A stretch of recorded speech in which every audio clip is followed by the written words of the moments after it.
MEC Professor Gabriel Ndabandaba will be laid to rest today in a provincial funeral. Let's listen in. It's one department that you cannot fool around because iona ephethe impilo zabantu kanti futhi iona ephethe i-economy. It's just the backbone of our economy. Education is central kuyo yonke into esenzayo. So uma ihambile ungqongqoshe owekhona wa-education ngaphambilini okwaku Dr. Vincent Zulu umnyango usume ehlulile ngo-1999 kwa-appointwa ukaNkosi Shandu walandela Dr. Vincent Zulu, and after Dr. Vincent Zulu wa-appointwa uhlonishwa uGasa, and owathatha nje inyangana ezo-9 as MEC for Education, and kwase kuthi-ke ngo-2001 kwase kuba uProfessor Ndabandaba as MEC for Education, and until he was released from the department in 2003. And in 2004, and then he came back as MEC for Agriculture and Environmental Affairs in the province of KwaZulu-Natal. And Professor Ndabandaba at the time as MEC for Agriculture and Environmental Affairs, I think he was probably the first MEC was Dani Skete, walandelwa Naren Singh, and then it became Comrade Dumsan Makai, then Gwasukuba Uyena Ndabandaba. And then after Ndabandaba, we also had a number of MEC for the Department of Agriculture, and it was Julian Chimkulu, was Lydia Johnson, and Michelle Kadebe, and the one who's talking now. And so song basically I'm Nyangoloa. And the song is basically 10. Ngoba yomuntu unika kushaya 2 years adlula dedela omunye kufane relay, and ngoba nomhlonishwa khona njengamanje naye ubambe nje iminyakana lemibili, and noma I think 2.5 years. So ngamanye amazwi uprofessor was appointed kwa-education ukuthi akwazi ukuvula impilo eyikhona at the time, which he did very well, and then was also appointed by the former Premier Ndebele to Department of Education, to Department of Agriculture, Environmental Affairs, again uqinisa lwanyana, after which he was then appointed the Deputy Speaker. That was in my time. I think those who served with him would agree with me that Ndabandaba was a man of few words, and he knew exactly what he wanted to say, and he would say it as is, and he would be very short, because he was not a person who wanted to waste time.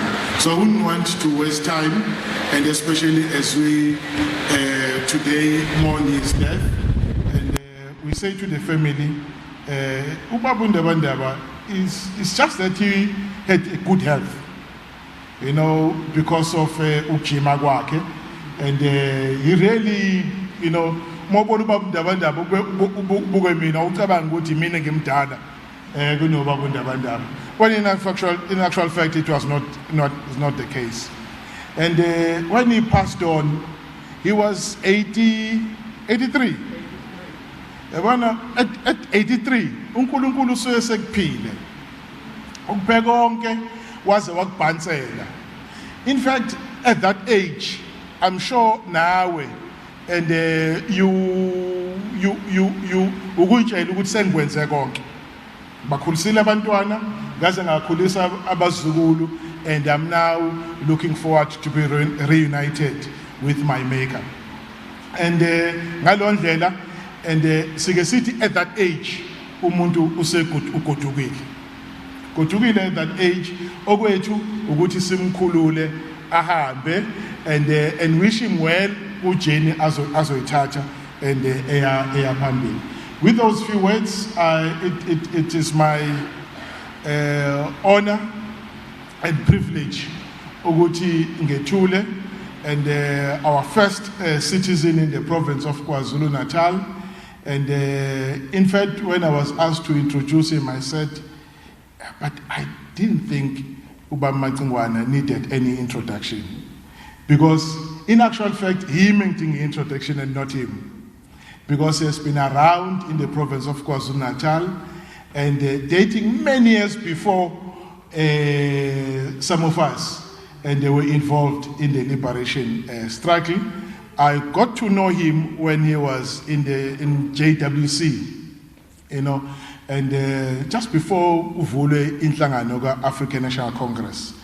And so then he was appointed by the ANC, Ugut Ali, one of the regions, as a convener. And when ANC was re-establishing itself in the country. From that time, and to now has been serving in the structures, senior structures of the ANC, giving guidance to us, the younger generation.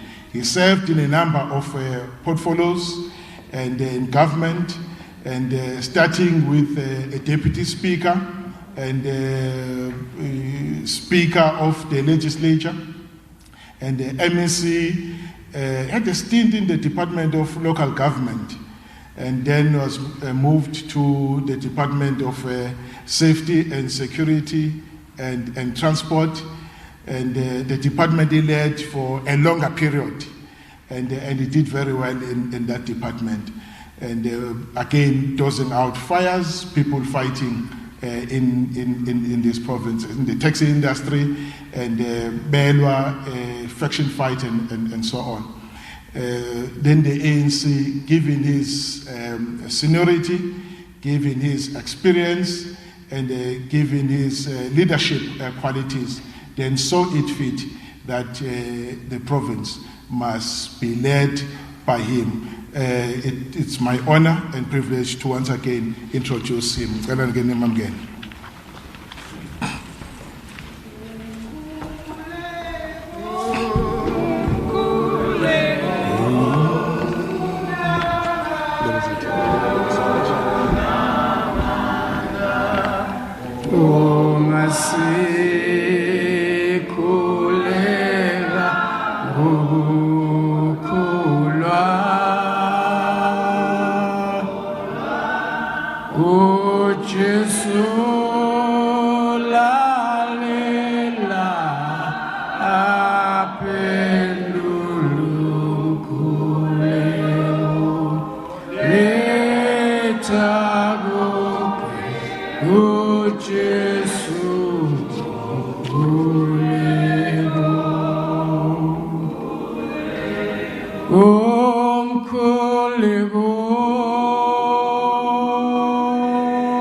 kakhulu umphathi wohlelo ucacisile ukuthi ubongani phakathi bonge nophethe inkonzo kamfowethu umalume igama ebengimbiza ngalo bekuba umalume ngizolichaza ukuthi kwenzeka kanjani umfowethu umalume uGabriel Ndabandaba oyiphethe bathe ubrother uThika athi siyabonga brother ukuphatha lenkonzo Biyelele ilungu elihloniphekile lesishamthetho eselikhulumile la udadewethu Nahara ngibingelele futhi mfowethu nokuyena ongethulela uNonkosi mfowethu Cyril Xaba kanjalo ngibingelele ngokukhethekile umndeni kamfowethu uNdabandaba kanye nazo zonke ihlobo nabangani nani nonke bazalwane benkosi inibingelele nonke egameni lenkosi yethu Jesu Kristu amen sibonga kakhulu ukuthi sibe nalo ithuba egameni likahulumeni waKwaZulu Natal nasegameni lika-African National Congress lokuthi nathi sizothi goodbye komunye wethu esisevile naye emkhakheni ngemkhakha eyahlukahlukene sithi goodbye kuyena sibe sithola futhi ithuba lokuthi sithi mndenini dudu ngalokho kunehlele sithi futhi mndeni akunena nodwa namhlanje ukufa kukhetheni nina kodwa ukufa kubhande emjelekwane izolo bekuwo abanye kusasa futhi emva kwenu kuzoba abanye udadewethu lo uNahara enimbonile namhlanje naye adefisa inkosazana yakubo nje ukufake lokho uyafika futhi kufika njengesela kuyazumisa ukuthi ngalesikhathi kuyalindele umuntu ukufa bese kufika kuntshontsho kumntshontsha bathi kabakhulumayo nako kukhethe emanonini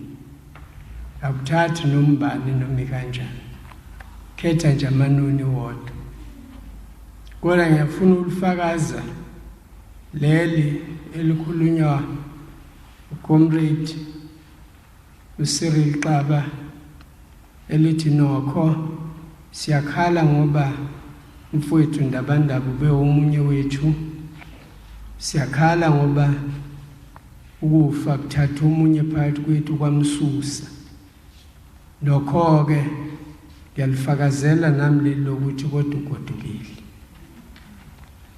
sikufanele ukuthi noma bekhala abomndeni bakhale kodwa bakhiphe nje ubuhlungu bakhalise ukukhipha ubuhlungu bavulele isikhathi sokuthi baphinde futhi bahile isikhathi esisuke sinzima lesi kungenzeka indeni ningakuboni kahle ukuthi nathi sikhala njenganani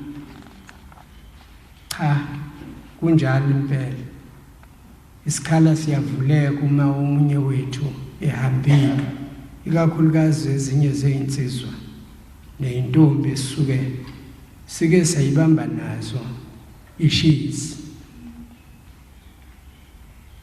sike wayichaza ke bayichazile abafowethu abangaphambi kwami ukuthi ubaba uGabriel Ndabandaba umphephethe omunye walabo abafikile kwa-African National Congress nabo bezoyibamba isikhathi afika ngaso ngiyafuna naso ukudlula kusona isikhathi afika ngaso kokuyilesi sikhathi okuthiwa yi-floor crossing. Ngaleso sikhathi efika ngangiwusomlomo walesishayamithetho. Ngaleso sikhathi efika sabambisana kakhulu naye kuko konke okwakwenziwa nesasikade sikwazi ukuthi sikulekelele la kulesifundazwe sakithi. Umfowethu uGabriel ukufika kwakhe ufuna ukucacisa nje lo mthetho okokuqala we-floor crossing. Lo mthetho akuwona umthetho we-ANC, akuyona ipolicy ye-ANC. Washaywa lo mthetho ngoba kunesikhalo nesicelo esasiqhamuka kwi-National Party yaleso sikhathi ne-Democratic Party yaleso sikhathi. Okwathi nangabe bona bebodwa sebebona ukuthi bafuna ukuhlangana base beyaswela ukuthi bazokwenza njani. Base beyokhuleka kwa-ANC ukuthi siyacela ukuthi nisenzele lokho. Kwasho ukuthi akwazi ukwenzeka ngaphandle ukuthi kube khona ipolicy ethile. Yakhona ke leyo policy ye-floor crossing. Kodwa leyo policy ye-floor crossing yayingeshayelwe bona bodwa. Kwabe sekuthi sekuvunyelwana ukuthi nayishaywa ishayelwe wonke umuntu ofuna ukuthi ashintshe ipolitiki yakhe ayobamba iqhaza kwenye indawo. Yibo futhi ababuye bakhala uma ngabe sebebona ukuthi abantu abaningi basuka kwezinye inhlangano babuya ngakwa-ANC. Kwagcina bona ukuthi nje bagcine ngokuhlangana kodwa bangazuza lutho olukhulu ngaphezulu kwalokho. Nase bebangumsindo futhi ANC yasithatha isinqumo kuyinkomfa yayo ukuthi asiwushintshe lo mthetho. Siwuqede yavalwa i-floor crossing. Ubuhle nobubi bayo ngeke sikwazi thina ukungena kukona. Singasho ukuthi kodwa yabanikeza abantu ithuba lokuthi balandele nempeza babo ngokwepolitiki.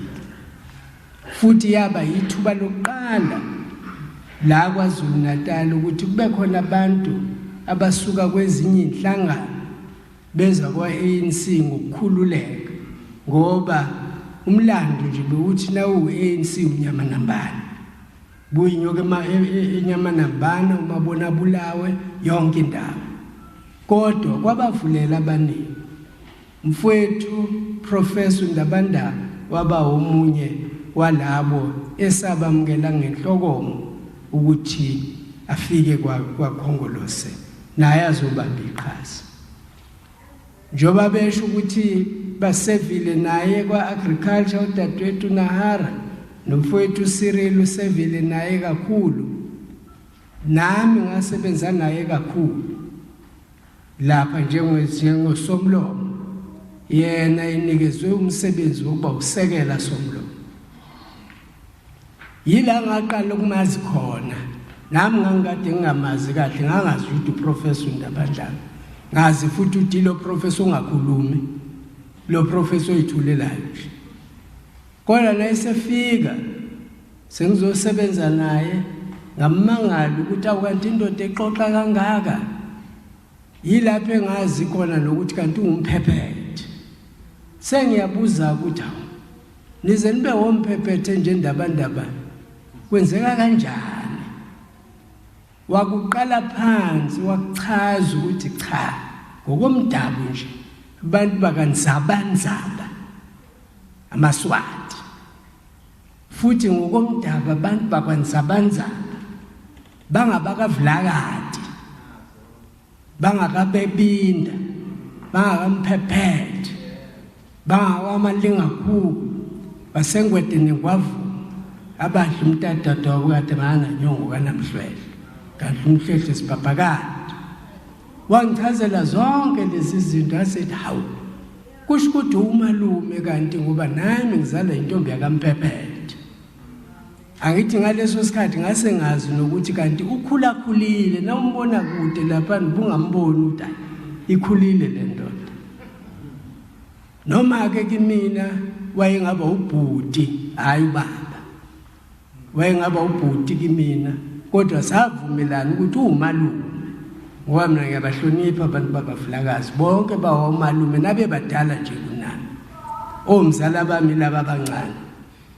Sakuvumelana ke lokho wawumphephethe umalume wami. Sebenze kahle okukhulu ukuthula sikulela office. Indaba enkulu nje sake sayixoxa naye kwaba ukukhishwa kwakhe ebeni uMEC. Njoba abantwana beyikhuluma sengiyabona futhi ukuthi bakhuluma yena ngempela uProf. Ngoba leyo nto abanye babehlekisa ngayo, abanye bacasula, kodwa wayithatha wayenza into yokudlala nje. Athi Macingwane ungamajina nje, umhlonishwa uhlele emotweni, ngoba ngalelo langa Macingwane ngangiyo address abantu, ngiphethe speech, ngiyafunda la emotweni. Ubona nje ngabafana sebeyimisa imoto eceleni. Nangithi ngicabanga ukuthi hayi mhlambe bafuna ukuchama. Ngiyiqhubekele nespeech. Uthuzwa sebethi manje mhlonishwa senze njani? Uthi ngathi nenze njani ngani manje? Bathi manje sizwe ngathi umhlonishwa akaseyena umhlonishwa. Uthi ngaka ngaqakeka Macingwane ngangazi ukuthi bakhuluma ngani basho ukuthini. Ngabuzisisa kwenze njani nokuthatha phi lowo yini leyo. Hayi bathi umhlonishwa sizwa la eredweni ingathi umhlonishwa akaseyena umhlonishwa. Nami ngathi hayi ake ngifonele ngibazi kahle enhlanganweni yethu. We madoda kwenze njani naku ngizolunye udaba? Bathi Prof nathi asazi nje, iyasixaka nje lento siyizwa khona nathi okhosini. Bayenza yahlekisa ngendlela ixoxa ngayo yena, sayihleka nami ngagcina ngayihleka manje into kanti kade ngeyona into engiyihlekayo, bengixakeka nje ukuthi ha ikhona indoda ekuthiwe izwe okhosini. Kodwa ke kwase kwenzekile, saqhubeka noMpepete, sasebenza sikhona lapha legislature, sikwenzile ukuningi nathi sicabanga ukuthi kuyigalelo esasingalibamba naye. Nami ngifundile okunye kuyena, cabanga ukuthi naye ufike wafunda okunye kimina ngemicabango ka-African National Congress. Kodwa ubungaboni ukuthi uyafunda ngoba wavele wathi nje khaxa kuko konke besikwenza. uProf was a real professional in everything he did. So we really stand here to say to the family, you had a very great man who led you as a family, and amongst you lived one of the giants of this province and one of the giants of this country. When you therefore lose him, we feel for you as a province of KwaZulu-Natal. We feel for all the friends. Into esayixoxa kakhulu ke naye ayezama ukungikhuthaza kuyona kodwa engamehlula kuyona. Wayezama ukuthi nami ngisijoyine isipoti, ikakhulukazi lesekarati. Manje ngithi Prof kodwa imsipha isavuma athi ayizoluleka khona. Hawu kahle Prof, ngeke impela kulunga, angikwazanga ngisho ukuqala ke nje, futhi angikwazanga ngisho ukumkhohlisa ukuthi kungasekwenzeke. Iyona nto ke ngathi nje cha yangehlula impela kithi naye inhlonipho. One very respectful person. Ngingazike kodwa kwabanye, kodwa yabona mina ngihlale naye eduzane ayisihloniphane kwaze kwaba kuyiwa kuphela iterm, sazi ukuthi we are serving together, serving one government, serving one legislature, and serving it on behalf of the people of KwaZulu-Natal. And for us, our programs, programs that were people-centered, programs that were to serve the people, programs that were to make sure that we translate the Constitution in its relevant literary clauses, including making sure that public participation is central to the work of the legislature.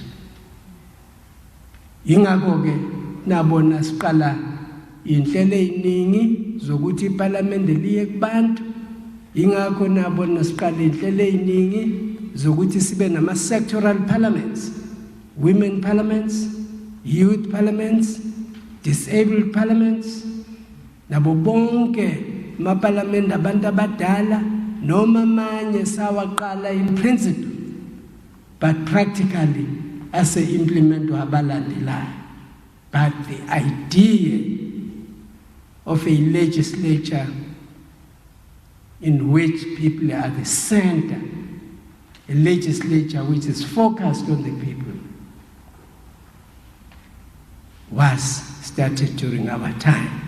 Sino Professor Undabanda. Siyafisa ke ukuthi umndeni sikhale kanye nani, kodwa umndeni khumbulani ukuthi there is an impilo in a beginning. But because in a beginning it will also have an ending. This is the way impilo ka professor has ended. This is the time impilo ka professor has ended. It is a time during which Ubaba Nelson Mandela also departed kulumhlaba. One of our revered leaders wahamba ngaso lesikhathi. Ukuseqinisweni uma singakhumbula cishe wafihlwa ngalo usuku langomhla ka-13 kuDisemba. Namhlanje sisathi nasihleli simkhumbule, namhlanje isikhala sakhe sisavela. Ingakho ke no prof kuyohlala isikhala sakhe silosivela. Kinina njengomndeni silosivela nakithina njengabantu abade bephila.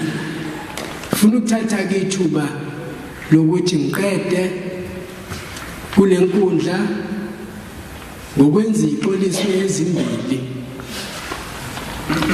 Isixoliso sokuqala engifuna ukusenza mndeni, isixoliso sokuthi uProf usihambele ngesikhathi esinzima kwa-African National Congress, isikhathi la bekulungiselelwa khona ama-processes esiwabiza ngokuthi ama-lease processes. Yila ma-process enza ukuthi bonke abantu abaholi bese bethutheleka-ke bathutheleke kuwona. Uhambe futhi ngesikhathi sicelwe umongameli ubaba uCyril Ramaphosa kanye ne-National Executive Committee yakwa-ANC ukuthi ngoJanuary 12 sibe nomcimbi omkhulu la KwaZulu-Natal we-ANC oyoqala ngoJanuary 8. NgoJanuary 8 unyaka usuku i-ANC yakhandwa ngalo, njalo ngoJanuary 8 usuku okuye kuqale ngayo imigubo yokubungaza ukukhandwa noma i-birthday ka-African National Congress. I-ANC iyayikhetha indawo ngeindawo. Ngesilanga isifundazwe esinye last year nje isifundazwe kwakuyi-Eastern Cape. This year isifundazwe kukhethwe thina KwaZulu-Natal. Lokho ke kwenza ukuthi umthwalo ube masemahlombe abo bonke labantu bakwa-ANC abaholi ukuyokwenza le misebenzi. Kodwa nokho bacelile ukuthi sibadlulisele lokuxolisa. Phinde ngidlulise futhi ngixolisele umeya weTheku, yena kuba nje umkhuhlane ngabe sinayela. uvele wabanjwa umkhuhlane nje engicabanga ukuthi nami ubungibambile futhi usangibambile kodwa ngokuthi ngiyaphumelela ukuhamba ngifikile ukuzothi goodbye kulensizwa yakithi. Esesibili-ke ngibezwile abomndeni abanye becacisa ukuthi bake banethuba becabangela ukuthi ufihlo ngesonto eledlule. Umndeni lo buseduzane nami ngibe nalo ithuba lokuxhumana nawo njengondunankulu wesifundazwe saKwaZulu Natal unayo le understanding noma ingephelele yonke kodwa ikhona le understanding ukuthi umndeni sasihlonipha kakhulu isicelo sawo sokuthi ubaba uNdabandaba anikezwe ithuba lokuthi afihlwe noma nge-state funeral noma nge-official funeral. Uma kumndeni noma imuphi usenzile leso sicelo, thina wethu umsebenzi kuba ukudlulisa kumongameli ngoba thina asinalo leli gunya lokunquma nge-state funeral noma i-official funeral. Lelo gunya ligunyazwe ngokwe-protocol yakahulumeni, ligunyazwe umongameli kuphela. Kodwa naye umongameli maye kwenza lokho akakwenzi ngokucabanga kwakhe, kuye kubukwe phansi njengoba nathi siye senze njalo la kwi-province yaKwaZulu Natal. Siqala nje phansi kubo bonke abantu kuhlanganisa nabameli bakahulumeni okufanele ukuthi nabo ba-advise ukuthi kungenzeka yini kuyahambisana yini ne-protocol, ngoba i-protocol ibhalwe phansi funa kuyitolikeke kodwa ukuze ungenzi iphutha uyebusuthi-ke bameli nginikezeni-ke la ukuthi iyaqualifya yini le funeral ngendlela okucacisa ngayo i-protocol. Naye kumongameli sibonene naye washo ukuthi cha incwadi beseyenzile noma kungaphumelelanga mina ukuyiletha personally kunemndenini kodwa iyona bazalwane ebe isisibambe bambelela leso sicelo ukuthi siye le Pitoli sibuye size emndenini.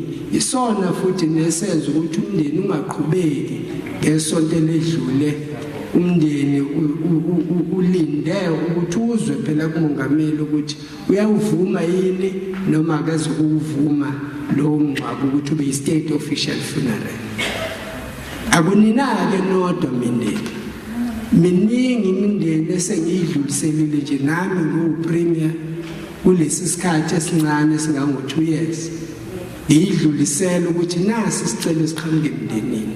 Miningi imindeni athi nakubuya impendulo ithi cha ngokwe-protocol ngeke sikwazi ukukwenza lokho. Ikhona imindeni futhi ekuthiwe cha i-protocol iyamvuma umuntu othile ngokwemlando ethile bese kuyenziwa. Yingakho nje zolo lokho besikhona la eNew German besibeka enye insizwa yakaMtshali ngoba umndeni wakaMtshali wathi na uyibeka indaba yawo sidlulisela kumongameli. Wafika umongameli wathi nayibuka kwi-protocol wabuka into ebesingeke thina sayibona, wabuka ukuthi leyo nsizwa ayizungcwatshwa nangangisho nangamaphoyisa, iyongcwatshwa ngamasotsha kahulumeni. I-protocol-ke le eyenza konke lokho akubona nje ukuthanda kukamongameli. Naye-ke ngiyamxolisela uma ngabe kukhona la kungangenanga kahle khona noma la kungezwakalanga kahle khona ugayidwa ileyo protocol engebukwa uyena yedwa, ebukwa isigungu sonke se-executive yakumongameli okuyi-cabinet kanye nabasebenza ukutolika imithetho nabasebenza ukutolika amapolicy asuke ekhona kahulumeni. Kodwa ngiphetha-ke kubantwana bakaProf Ndabandaba abanye bethu ababanganayo inhlanhla yokuzalwa obaba nomama abafundile, kodwa nina njengomndeni nibe nayo le nhlanhla, nisenalo ithuba futhi nize ningayibukeli phansi imfundo. Ichaziwe imfundo la ukuthi yona isisekelo sempilo, futhi uProf okubaba wenu noma umkhulu wenu noma umalume kwabanye, uProf utshengisile ngamagalelo akhe emfundweni, ngoba kuliqiniso ukuthi ufundile waze waba uprofessor. Awubike uprofessor nje noma kanjani, futhi abaningi babhajwa khona la kube no doctor of something, babhajwa kuthini no babe o master of something. Ukufinyelela ku professorship kusho ukuthi ugogode waqeda emkhakheni kaDuwenza, kusho ukuthi ke thina singathi nje umphephethe wayegogodile emkhakheni kaDuwenza. Kungakuhle ukugcina lelo siko kube usiko impilo lomndeni, bantwana bonke abasakhulayo bababele nje ukuthi babe oprofessor nabo. Singanifisela nathi ukuthi sengathi kungenzeka ivuleke imiqondo yenu, kodwa ke ukufunda akuyi nangokuthi umqondo ukhaliphe kangakanani. Wayekhaliphile siyezwa, kodwa ukufunda kuya ngokuthi wena uzinikele kangakanani, uzimisele kangakanani, uyifisa kangakanani lento ekuthiwa imfundo. Ngoba ungayimisele futhi ungayinikele kuyona, futhi ingasho lutho kuwena, ngisho ungahlakanipha kanjani, uyophelela nje ezeni.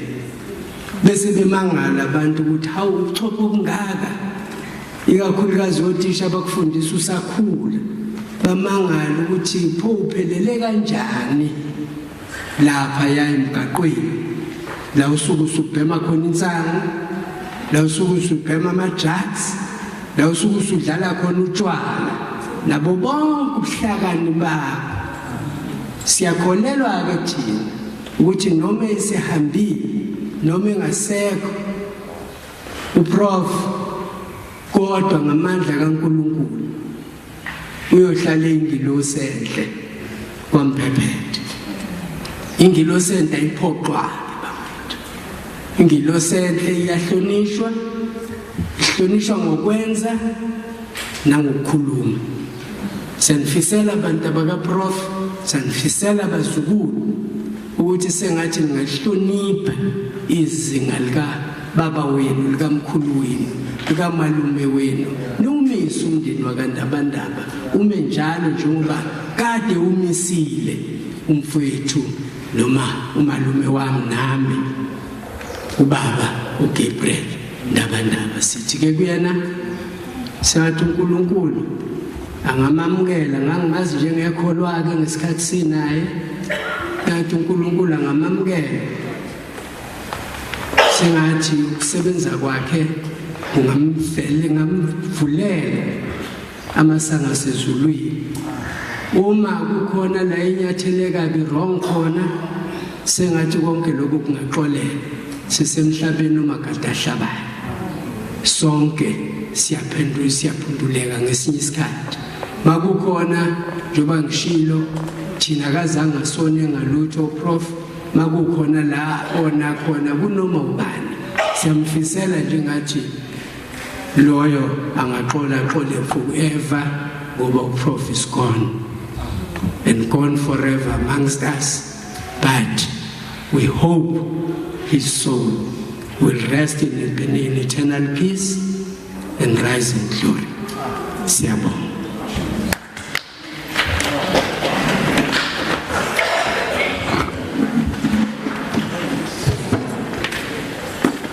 Sibonga kakhulu uNdunankulu wethu the first citizen of KwaZulu-Natal. Okay, you've been watching the premiere of KwaZulu-Natal, Willis Mchunu, describing the late Professor Gabriel Ndabandaba as one of the giants here in South Africa. Remember that he was a former MEC of Agriculture and Environmental Affairs in KwaZulu-Natal, and he passed away in his 80s. Okay.